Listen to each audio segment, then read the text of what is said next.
Hello there. So, the other thing I was going to talk about was this, the 8-bit duo, or 8bitdo, sorry. It's a USB wireless adapter. I bought one 3 or 4 weeks back.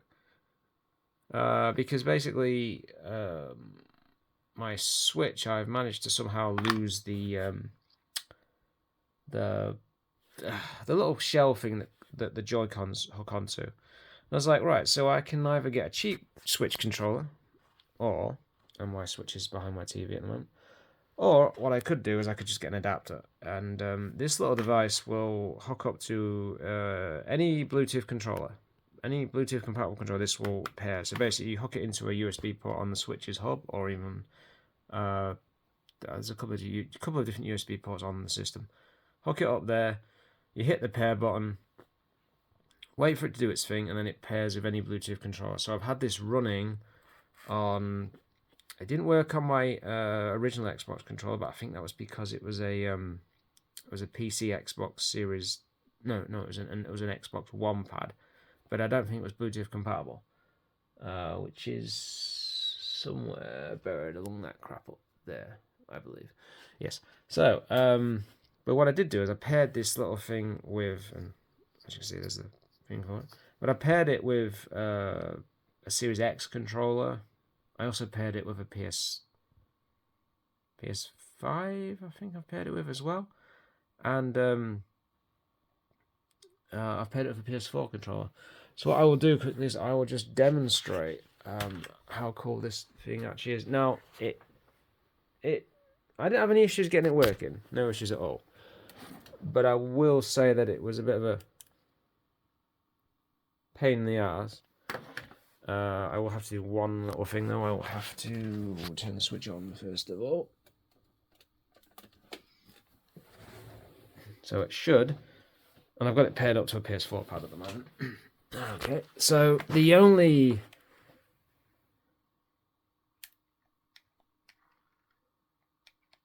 kicker with this is going to be obviously that all the buttons are reversed. So, but it works. It works quite well. As I said, buttons are reversed though. So your A is your B and your B is your A and it's stuff like that. But I will let's just put Sonic on for a minute. I will demonstrate what I mean about it. Right. Okay. Yep.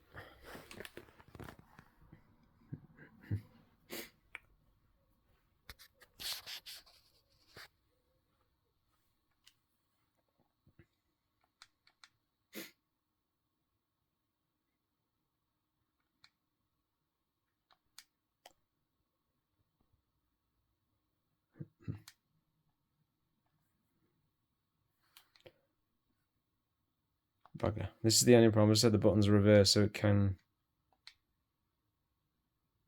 get slightly problematic when you're trying to play the game.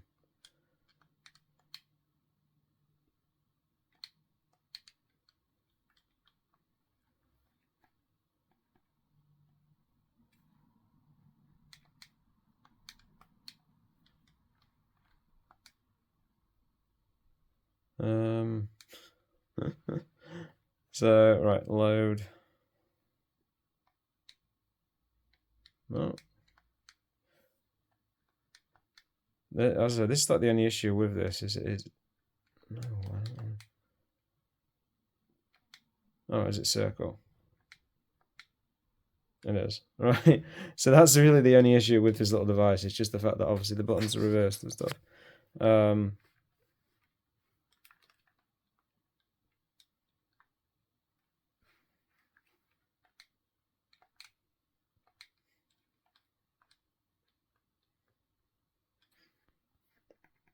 There is a way to actually play it, I swear. So I assume circle is your A button, and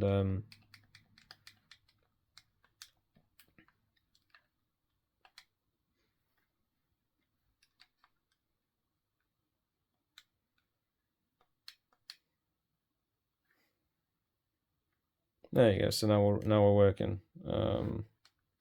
There doesn't appear to be any real impact lag or anything that's noticeable. But yeah, it all works and stuff.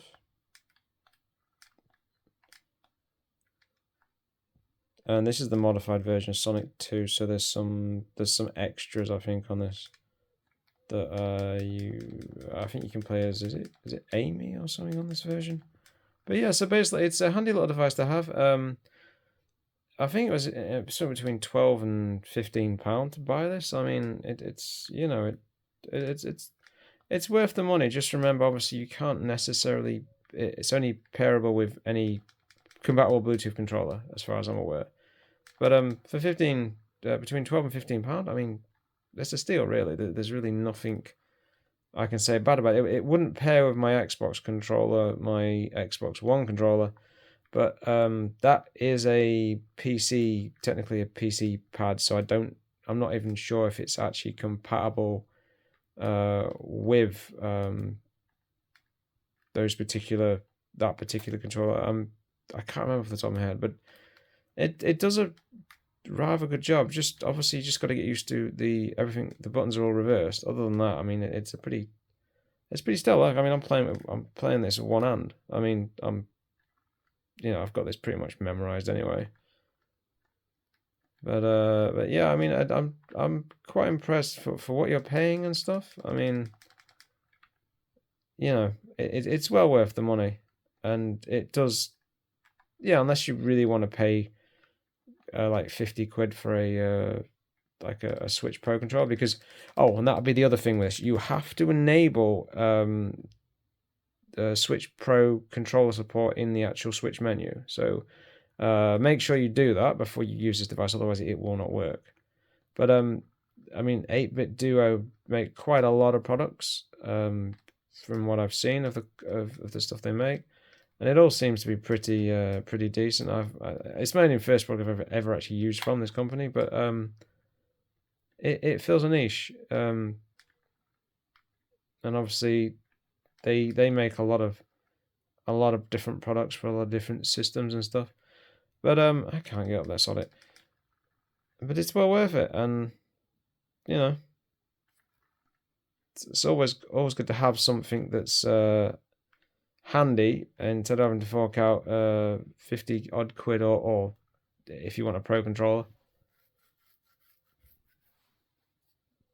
But yeah, I'd recommend it. I really would. It's good. It's good for the price. As you can see, this will also pair, I imagine, with PS3. But I'm not sure about 360. But yeah, I mean, it's well worth it, and it's a steal for the price, really.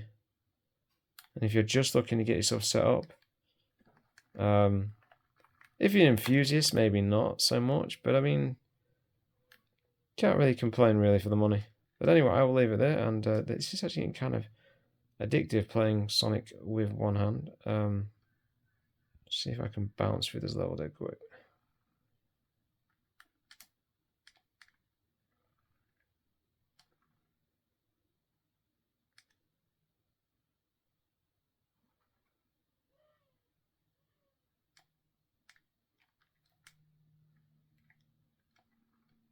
And to think you need the cartridge to do this, to play as Knuckles in Sonic 2 originally.